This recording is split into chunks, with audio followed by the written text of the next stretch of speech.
Boa noite, irmãos, graça e paz do Senhor a todos, amém?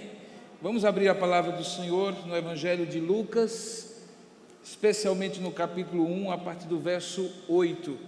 E enquanto você localiza aí na sua Bíblia essa passagem de Lucas, capítulo 1, verso 8, nós vamos ler até o verso 23.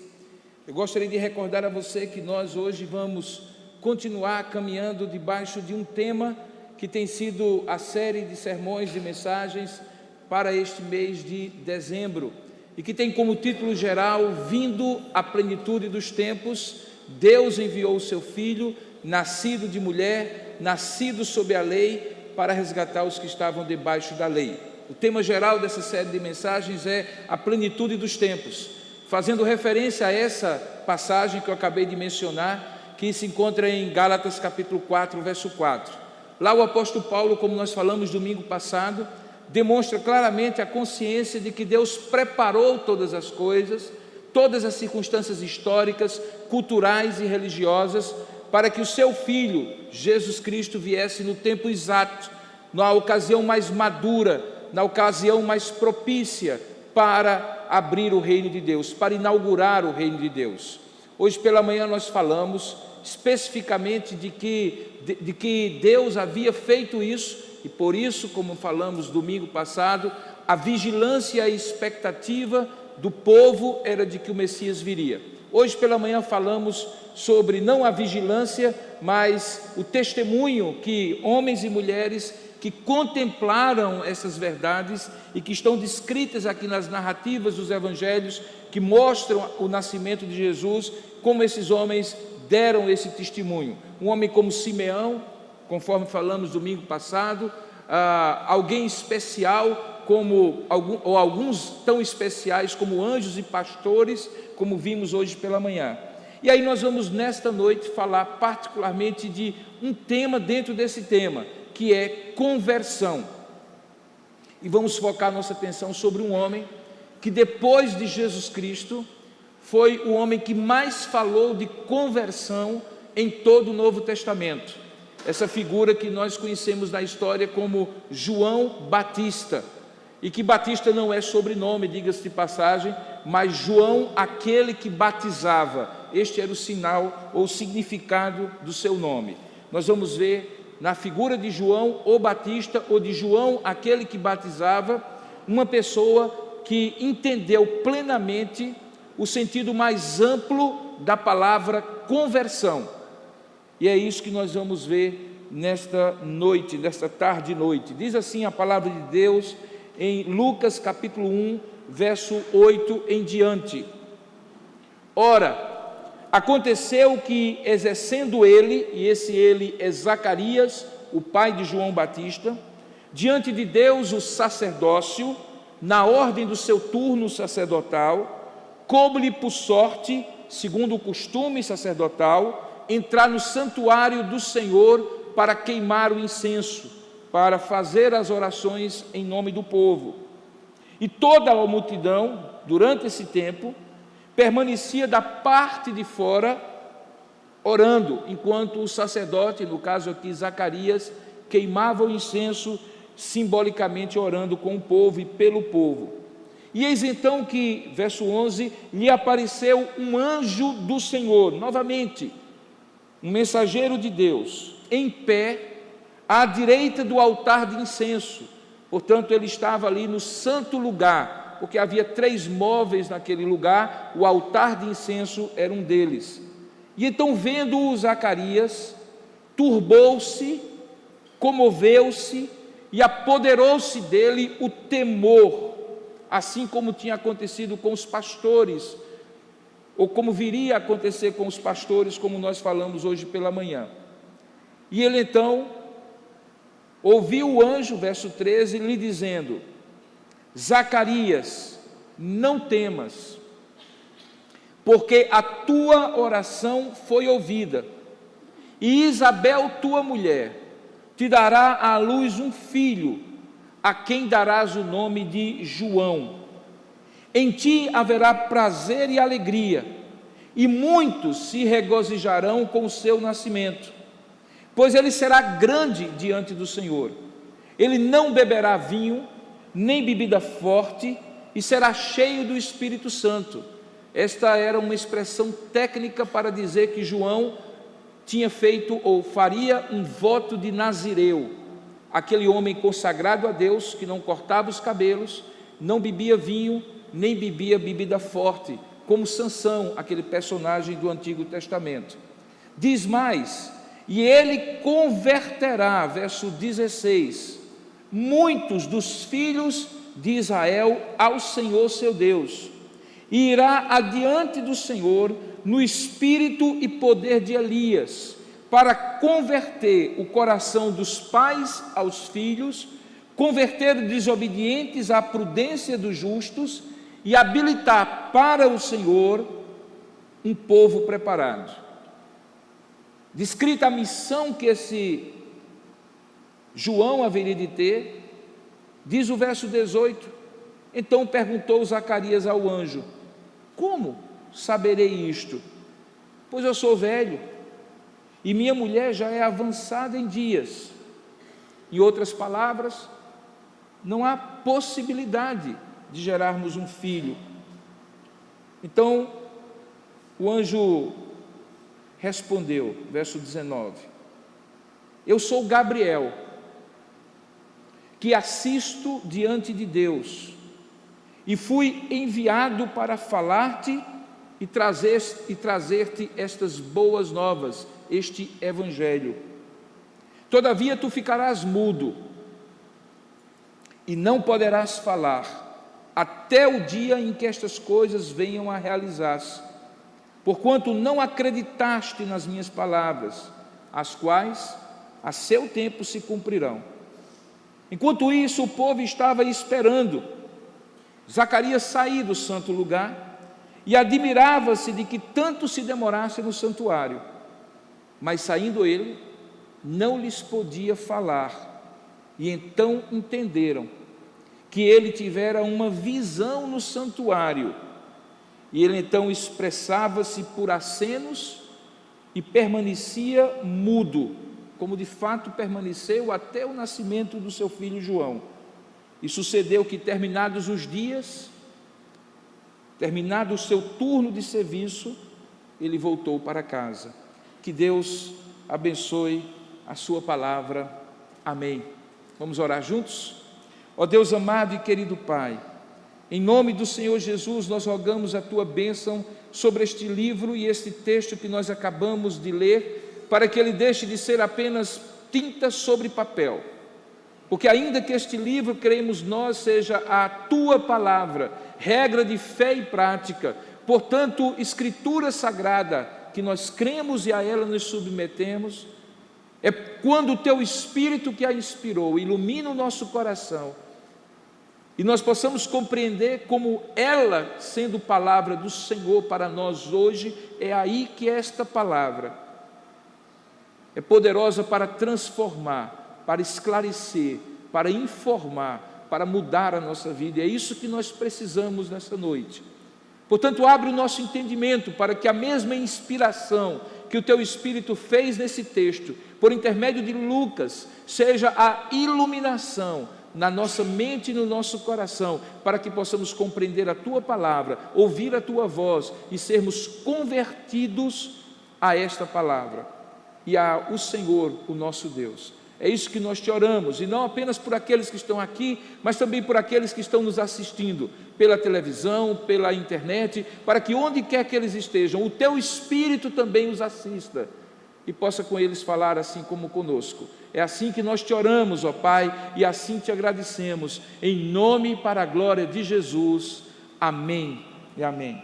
Talvez um dos malefícios, se é que nós podemos dizer, um dos efeitos colaterais mais nefastos que nós podemos identificar historicamente da pregação de grandes evangelistas, homens como Billy Graham, que durante muitos anos pregaram mensagens maravilhosas, evangelísticas, para grandes multidões, em estádios, em grandes aglomerações. Talvez um dos efeitos colaterais mais nefastos, certamente indesejados por aqueles homens que eram homens de Deus, é a ideia de que conversão limita-se a alguém tendo ouvido uma mensagem evangelística que expôs o Evangelho, ser convidado para manifestar a sua crença, o seu assentimento, a sua convicção por intermédio de uma mão levantada. Aquele gesto simbólico que se tornou quase que uma espécie de costume, de hábito nessas grandes concentrações e de uma certa forma nas igrejas, em que o pregador prega e eventualmente convida para que alguém levante a mão e tome uma decisão, eventualmente venha à frente e ore, embora em si mesmo não tenha, digamos assim, nenhum tipo de malefício, porque é a expressão da resposta do homem, movido por Deus àquilo que Deus fala, de alguma forma colateral, ficou impregnado na mente das pessoas que isso é conversão. Então, quando você pergunta a alguém, me diga uma coisa, como foi que você se converteu? Ou como foi que você começou a caminhar com Deus? Ou quando foi a sua conversão? E aí logo a mente da pessoa é levada para aquele momento em que ele levantou a mão. E costumeiramente eu escuto alguém dizer, foi naquele dia em que o senhor estava pregando, ou alguém estava pregando, e eu levantei a minha mão. A ideia nefasta por trás disso, colateralmente negativa, é que a pessoa pensa que naquele momento a sua conversão teve começo, meio e fim. Porque a confusão que se estabelece ali é que o gesto simbólico externo é conversão. E ao mesmo tempo que aquilo ali, que na verdade é uma resposta do homem a convite de Deus, esgota tudo aquilo que a palavra conversão, o sentido da palavra conversão tem para nós.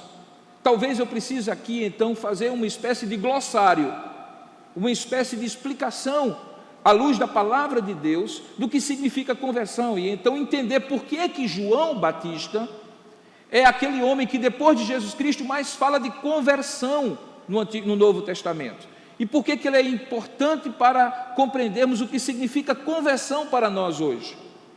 A ideia é que quando Deus está falando ao homem e ministrando a sua palavra, a operação do Espírito Santo, a obra do Espírito Santo, se utiliza daquelas verdades que estão sendo pregadas e ministradas, caso elas sejam fiéis à Escritura Sagrada e o Evangelho seja realmente exposto, e produz através dessas palavras algo que transforma o coração humano e que nós chamamos de regeneração ou novo nascimento. O novo nascimento é uma obra exclusiva de Deus, por intermédio da exposição do Evangelho, através da qual Deus deposita fé no coração do homem para compreender e crer naquilo que está sendo pregado. E uma obra de Deus é feita no coração do homem de modo que ele é regenerado, ele nasce de novo, uma nova natureza é incutida, inserida pela ação do Espírito no coração dele. A partir dali, algumas coisas acontecem simultaneamente. Seria tolo da minha parte tentar estabelecer uma espécie de ordem do que acontece. Naquele momento, os pecados do homem, daquele que foi eleito antes da fundação do mundo e que é regenerado pela pregação da palavra, são completamente apagados. E então a questão jurídica diante de Deus, de que o homem é culpado, é resolvida, porque ele compreende que Cristo morreu por ele e pagou a pena que ele deveria ter pago, e o nome disso é justificação. Ele é justificado pela fé, como ato contínuo à regeneração. Ao mesmo tempo, por ter sido então livre da culpa do pecado, este homem também é inserido pela ação do Espírito Santo que vem habitar nele, no corpo de Cristo. Nós chamamos isso de união mística com Cristo, é o que nos faz irmãos uns dos outros e parte do corpo de Cristo. E tudo isso está acontecendo naquele momento. São atos soberanos da graça de Deus que resolvem o problema da culpa do homem diante de Deus, o problema da integração do homem no novo corpo, o corpo de Cristo, a igreja, o povo do Senhor, o povo da aliança, e a partir dali começa um processo que é, acima de tudo, um processo de transformação espiritual e moral do homem. Porque ainda que ele tenha a sua questão legal resolvida diante de Deus, ele continua nele habitando duas naturezas a partir dali. A natureza do pecado, visto que ele é pecador, e a natureza nova em Cristo, gerada pelo novo nascimento, aquilo que nós chamamos de regeneração. O conflito se estabelece e Paulo o expressa dizendo assim: eu não entendo a maneira como eu ajo, porque o bem que eu quero, esse não faço, e o mal que eu detesto, eu acabo por fazer. Ele está estabelecendo em palavras o conflito daquilo que nós chamamos de santificação. A santificação é este processo que começa ali e se perpetua por toda a vida, até aquele momento que Cristo voltará e o corpo do homem, o ser do homem que é corrupto, será revestido de uma incorruptibilidade pela ação soberana, consumadora do Espírito Santo. Onde entra a conversão em tudo isso? O que é a conversão de tudo isso? Se, como você observou, eu fiz uma crítica àquelas pessoas ou àqueles ensinamentos que dizem que uma vez você levantando a mão, ou tendo um gesto externo, ou imaginando que num ato só já se converteu, você então deve estar se perguntando: então, se não é isso, o que é, pastor?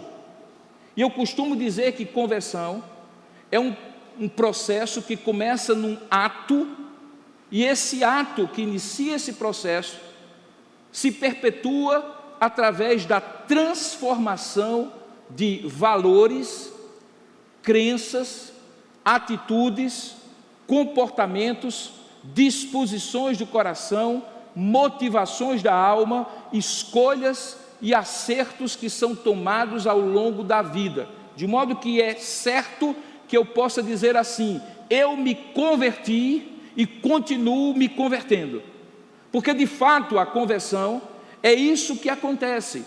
Eu entendo a salvação, já não sou mais do mundo, mudei porque Cristo passou a habitar na minha vida, e a partir dessa habitação eu vou mudando, ou sendo mudado através da ação do Espírito Santo. Onde entra João Batista nessa história?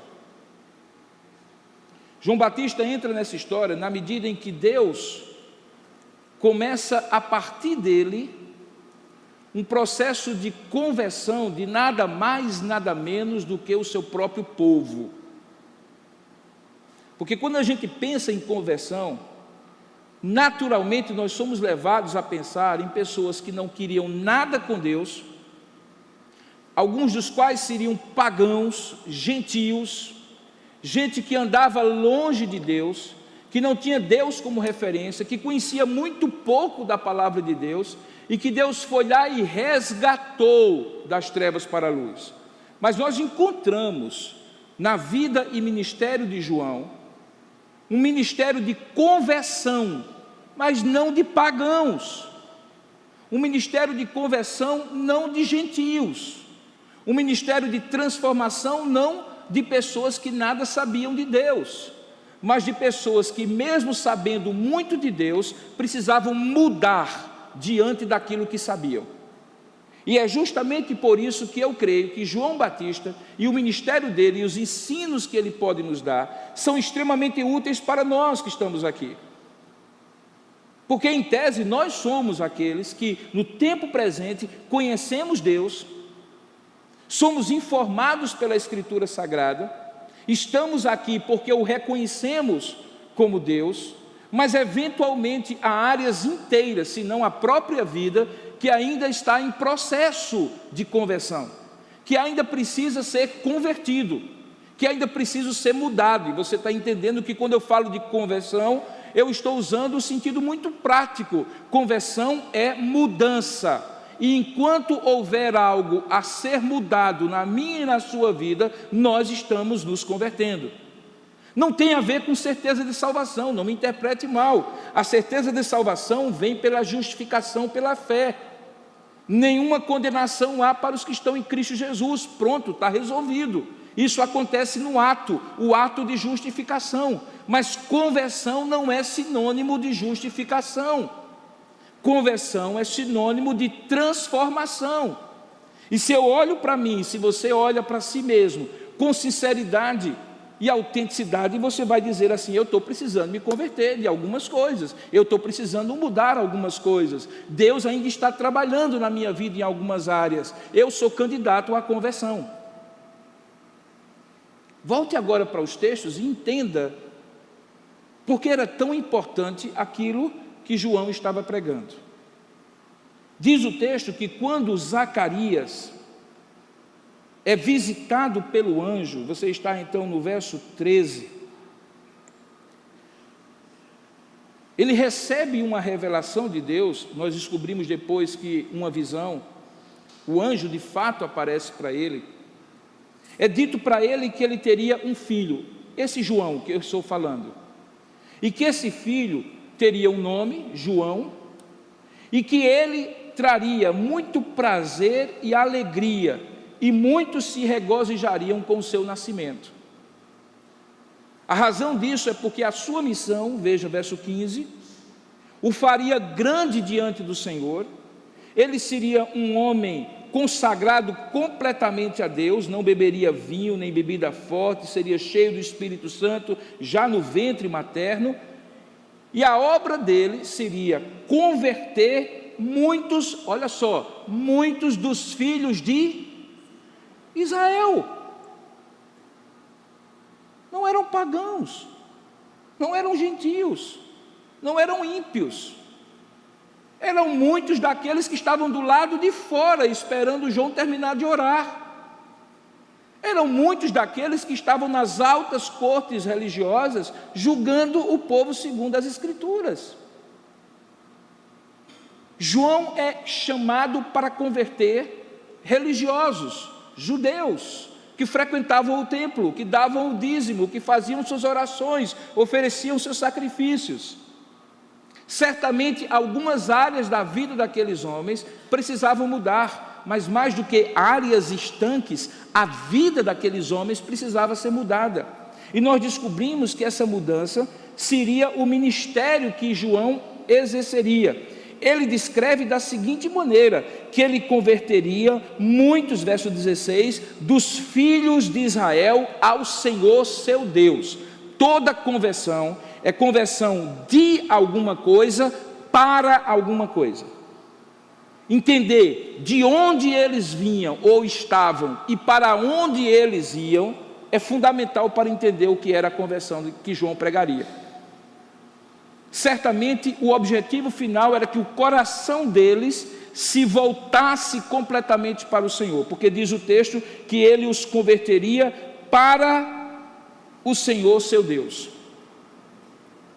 Neste processo de conversão, João contaria com algo especial. Diz o verso 17 que adiante do Senhor, ou seja, na frente do próprio Salvador que viria, ele antecede Jesus Cristo, ele iria no espírito e poder de Elias, para converter o coração dos pais aos filhos, converter os desobedientes à prudência dos justos e habilitar para o Senhor um povo preparado. Você que não é judeu, eu que não sou judeu, olhamos para isso aqui e dizemos, o que é que ele quer mesmo dizer?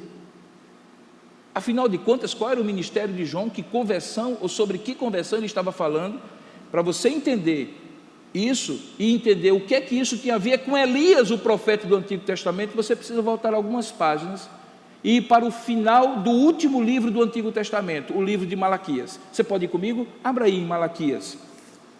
Em Malaquias, o último dos profetas antes do próprio João, é dito que, numa profecia, que Deus enviaria, veja o capítulo 4, o último capítulo de Malaquias, que Deus enviaria um sol, o sol da justiça, e ele teria um precursor. Antes do sol da justiça vir, ele teria um precursor. E veja o que é dito acerca desse precursor. Eis, verso 5, Malaquias 4, 5, eis que eu vos enviarei o profeta Elias, antes que venha o grande e terrível dia do Senhor. E ele, olha só, converterá o coração dos pais aos filhos. Lembra dessa expressão? É a mesma que Lucas usou, que nós acabamos de ler. Ele converterá o coração dos pais aos filhos e o coração dos filhos a seus pais, para que eu não venha e fira a terra com maldição. Portanto, João era cumprimento profético que Malaquias havia recebido de Deus, dizendo que antes do Messias vir, antes do Senhor vir, viria um precursor, no poder e autoridade de Elias. E essa expressão significa, em outras palavras, no fraseado hebraico, que ele teria um ministério semelhante ao de Elias, com a mesma ousadia, com a mesma incisividade, com a mesma incisão, com a mesma intencionalidade de pregar arrependimento, assim como Elias havia pregado nos tempos do rei Acabe e de sua mulher Jezabel. Quem já leu essas histórias sabe como Elias era aquilo que talvez nós chamaríamos de um profeta encardido, daquele que confronta e que mostra ao rei e à rainha os seus erros, e que prega de maneira tão impetuosa que vem a ser perseguido pelo rei e pela rainha. Pois bem, numa linguagem simbólica, Deus usa Malaquias e diz assim: eu vou enviar alguém, aquele que virá antes do Messias, virá no poder e na autoridade de Elias, terá um ministério semelhante ao de Elias. E aí a gente volta para o texto de Lucas, e então vê e ouve novamente o anjo Gabriel dizendo ao pai de João Batista, que esse seu filho iria, verso 17 do capítulo 1, Lucas novamente, adiante do Senhor, ou seja, ele seria o precursor do próprio Messias, e viria no espírito e poder de Elias. Portanto, João Batista era o precursor que Malaquias havia dito que viria antes do Messias, e a função dele era converter, mas não converter ímpios, nem gentios, converter aqueles que supostamente eram filhos de Abraão, aqueles que supostamente eram do povo de Deus. Portanto, a conversão de João Batista, ou aquela que ele propõe, é a conversão mais crucial, mais impetuosa e mais transformadora que um ser humano pode ter, que é a conversão de uma falsa religiosidade. Justamente aquilo que depois Jesus Cristo vai bater de maneira incisiva e intencional, quando chama os religiosos da época de raça de víboras, de sepulcros caiados, porque eles tinham uma aparência externa de religiosidade, devoção e piedade, mas o seu interior era podre, como sepulcro cheio de restos mortais. Não é a conversão de um ímpio, é a conversão de um suposto religioso, o que nos então chega à conclusão que o Evangelho é poder para transformação, não apenas de ímpios que não conhecem o Senhor, mas aqueles que o conhecem também, mas também para aqueles que o conhecem superficialmente, de maneira apenas e tão somente religiosa. E de fato é isso que acontece. Se você tiver um pouquinho mais de paciência e abrir a sua Bíblia agora no começo do Evangelho de João, você vai então ver e ler a descrição justamente daquilo que João vem a fazer. Por quê? Porque quando chega em João, o Evangelho de João, aqui não é João Batista que escreve, é João o apóstolo, irmão de Tiago, discípulo do Senhor, ele escreve e conta a história de João o Batista. E no capítulo 1 de João, o Evangelho, no versículo de número 15, você vê a descrição do testemunho de João. Lembra que ele já tinha falado no versículo 6, o presbítero Ítalo leu conosco, que houve um homem, João 1,6, enviado por Deus, cujo nome era João, e este veio como testemunha, para que testificasse a respeito da luz, a fim de que todos viessem a crer por intermédio dele. E é dito, ele não era a luz, mas veio para que testificasse da luz, a saber, a verdadeira luz que vinda ao mundo ilumina a todo homem. João testifica da luz que é Jesus. Aí no verso 15, diz o texto que João testemunha a respeito dele mesmo e exclama dizendo o seguinte, falando sobre Jesus: este é de quem eu disse, o que vem depois de mim tem contudo a primazia, porquanto já existia antes de mim. Isso João falando em relação a Jesus Cristo. E aí no verso 19, quando os judeus são enviados de Jerusalém, sacerdotes e levitas, para lhe perguntarem: quem és tu? Eis o testemunho de João. Ele diz assim: eu não sou o Cristo. Então lhe perguntaram: quem és, pois? És tu Elias?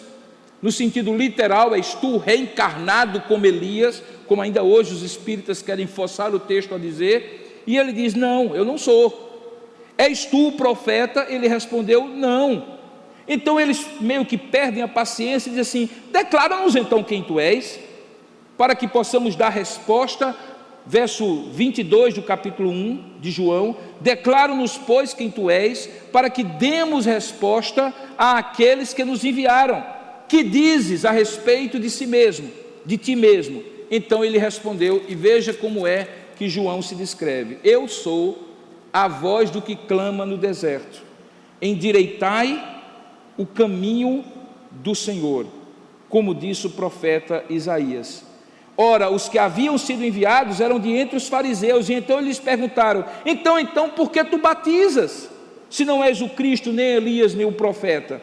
E aí ele diz: eu batizo com água, mas no meio de vós, se referindo a Jesus, está alguém que vós não conheceis, o qual vem após mim, e do qual eu não sou digno de desatar-lhe as correias das sandálias. E tudo isso aconteceu na cidade de Betânia, do outro lado do Rio Jordão, onde João estava batizando. E então no dia seguinte João viu a Jesus e disse assim: eis o Cordeiro de Deus, que tira o pecado do mundo. É este a favor de quem eu disse: após mim vem um varão que tem a primazia, porque já existia antes de mim. Eu mesmo não o conhecia, mas a fim de que ele fosse manifestado a Israel, vim, por isso, batizando com água.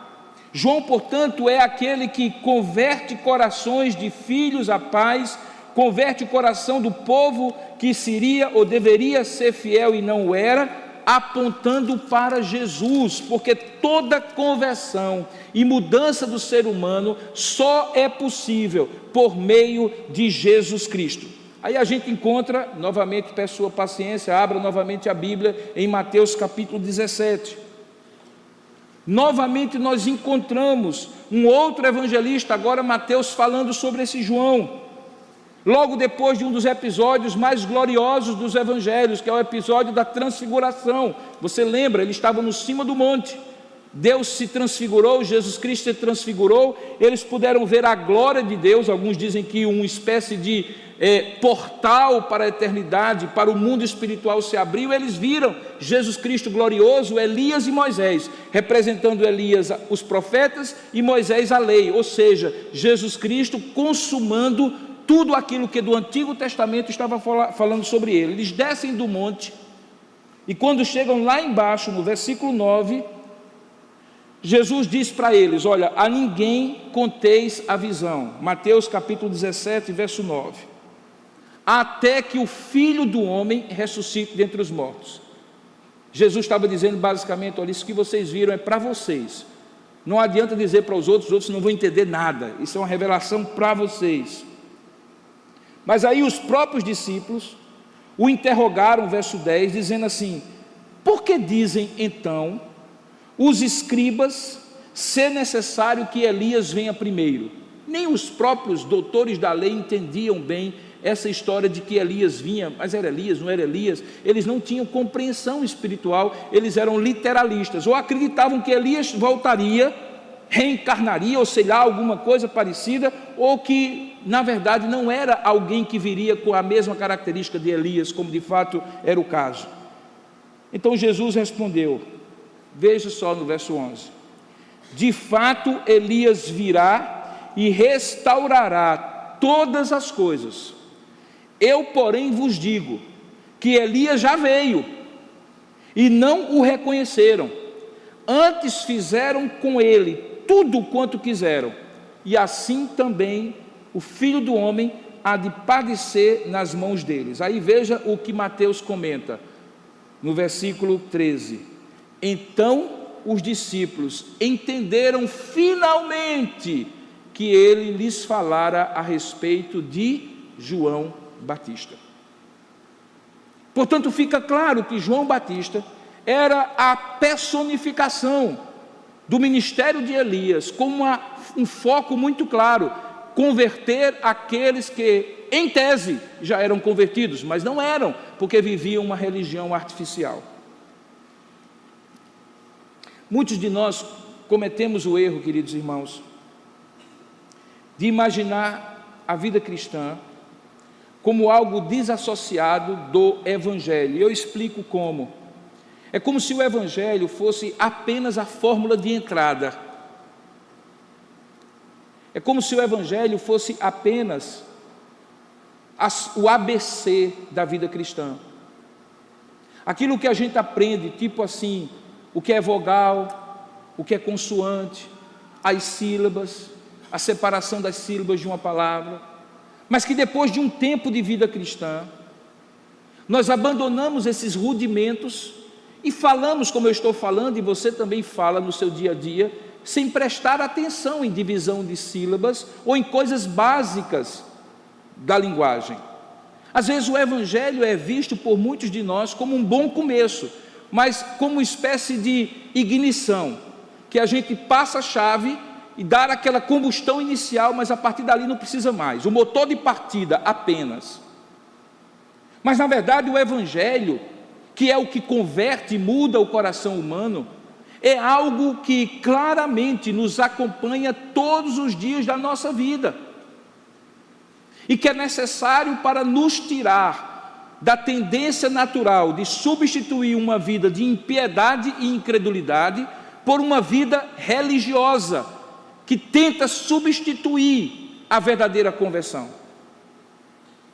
A vida religiosa não é uma mão de cal, que deixa o nosso coração intacto, mas a gente bonitinho e cheirosinho por fora. Na verdade, Deus sente o cheiro da podridão que vem de dentro, e é isso que João prega quando ali, além do Jordão, as multidões vinham para ele, e ele dizia assim: quem vos induziu? O sujeito era bravo. Quem vos induziu a fugir da ira divina? Raça de víboras, vocês vêm de Jerusalém, dos cultos de vocês, dos sacrifícios de vocês, achando que porque são judeus, podem bater no peito e dizer: somos filhos de Abraão, e não precisam mais mudar. O equivalente hoje seria assim: quem vos induziu, presbiterianos, batistas, congregacionais, protestantes e evangélicos, que pensam que por causa da linhagem religiosa de vocês podem chegar aqui e não precisar mais mudar. Quem vos induziu, raça de víboras? O Evangelho ainda é necessário para vocês,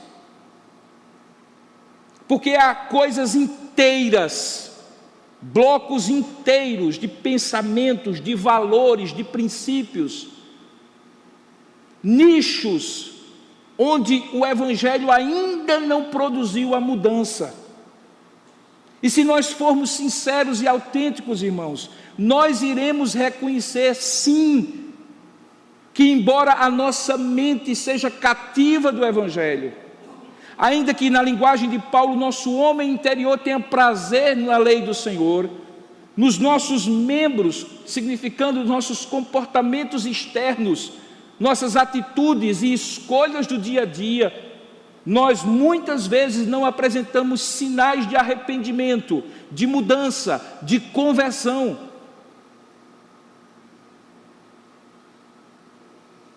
Era assim com aquele povo, e nós temos a tendência de que seja assim conosco também.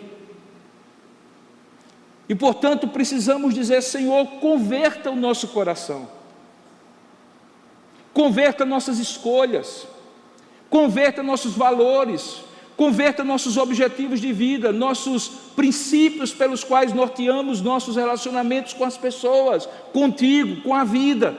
converta a nossa cosmovisão, a maneira como vemos a vida e nós inseridos nessa vida, converta o nosso bolso, converta a nossa emoção, converta os nossos valores, converta o meu casamento, converta o meu relacionamento com meus filhos e com meus pais. Mude, Senhor, porque eu preciso dessa mudança. Porque, querido, deixa eu lhe falar, e estou concluindo a mensagem. Se há alguma coisa que pode ser perigosamente enganadora, é que você tome um ser pecador de dentro para fora e tente torná-lo santo de fora para dentro. Catequese não é a mesma coisa de conversão. Eu posso ensinar um papagaio a falar, mas ele nunca falará de maneira consciente como ser humano. Eu posso lavar e cuidar de um porco, perfumá-lo para que ele pareça uma ovelha, mas quem transforma animais imundos em animais puros não é uma análise comportamental, não é uma mudança cognitiva comportamental, é uma transformação que se chama conversão. E conversão é algo que, se um dia começou na nossa vida, haverá de ser completada até o dia da volta de Jesus, mas precisará ser contínua, diária, constante. Eu preciso ser sério em relação a isso, fazer um inventário e dizer assim: essas partes da minha vida ainda são ímpias, elas ainda não foram tocadas pela graça de Deus, elas precisam ser repensadas, refletidas, ressignificadas, transformadas pelo Evangelho e convertidas a Jesus Cristo. E é sobre elas que eu peço: Senhor, joga a tua luz, para que eu as veja como elas são, mas joga também o poder do teu Evangelho para que elas se convertam. O que mais me surpreende nesse texto é justamente isso: João não é levado a pregar aos gentios e ímpios ao redor de Israel, ele é levado a pregar ao povo mais religioso que havia, que era o povo supostamente de Deus.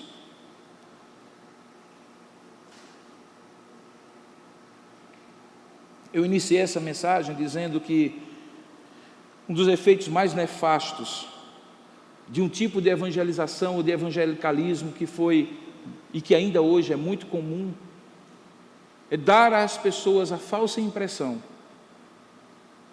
de que o ato de levantar as mãos num culto, de ter uma forte emoção, ou de passar por um evento traumático que o quebre e o leve rendido a Deus, que isso tudo esgota a ideia de conversão. E de fato, querido, isso é muito perigoso. Sabe por quê? Porque pode imunizar de maneira indevida o coração humano à verdadeira ação de Deus. Você sabe aquela coisa que hoje os médicos reconhecem que houve quando, da década de 60 para cá, houve uma proliferação, um uso indiscriminado de antibióticos, que faz com que hoje muitas pessoas tenham resistência a antibióticos, e que antibióticos cada vez mais sofisticados precisam ser criados, porque hoje até as bactérias e os vírus já os reconhecem e não tem qualquer tipo de efeito sobre eles. É mais ou menos isso que uma visão parcial, limitada do Evangelho pode produzir no seu coração.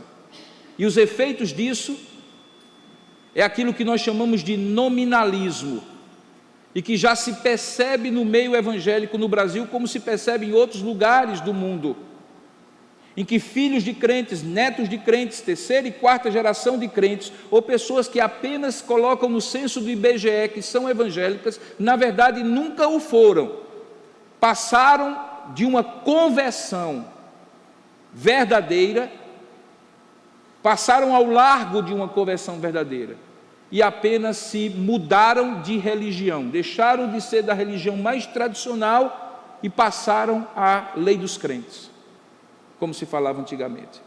Isso imuniza as pessoas contra o Evangelho, porque dá a falsa impressão de que houve uma verdadeira conversão. Mas sabe qual é a verdadeira conversão? É aquilo que transforma valores, princípios, atitudes e decisões do dia a dia em todas as áreas da nossa vida. E aí a pergunta que vem é: precisamos ou não precisamos nos converter? Você é tolo depois dessa mensagem de dizer não, eu não preciso? Porque se você não é tolo, deixe-me dizer como é que você pode ser sábio. Ao invés de se sentir atingido na sua religião, na sua piedade pessoal, na sua justiça própria, porque afinal de contas você é presbítero, porque afinal de contas você é pastor, porque afinal de contas você é diácono, porque afinal de contas você é membro da igreja, terceira, quarta geração de presbiterianos, tem uma atitude diferente. Olhe para dentro de você e diga assim: Senhor, eu preciso me converter. Eu quero é que o Senhor me diga em que áreas. Está aqui, Senhor, minha vida. Diga o que é que precisa mudar. Reforce a pregação deste Evangelho, porque eu quero ser transformado por esta conversão verdadeira, contínua e constante, até aquele dia em que eu seja transformado completamente pelo Senhor. Se você deseja fazer isso, eu lhe convido a orar comigo nessa hora e pedir simplesmente que o Espírito de Deus fale ao seu coração e traga ao seu coração a convicção da conversão que você precisa ter diante do Senhor. Vamos orar juntos? Curva a sua cabeça, feche os seus olhos e coloque sua vida diante do Senhor.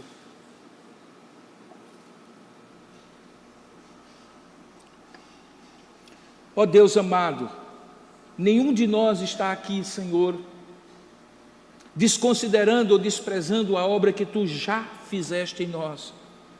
Pai, a Tua palavra diz que ninguém ouve a Tua palavra se não for de Ti, se não for Teu.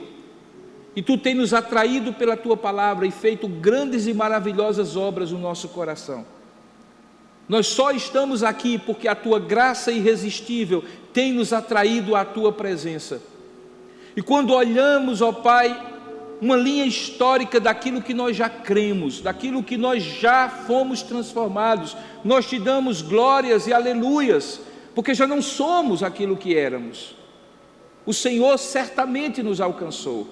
Nenhum de nós, portanto, quer desprezar a Tua obra, pelo contrário, queremos dar-Te glória e louvores.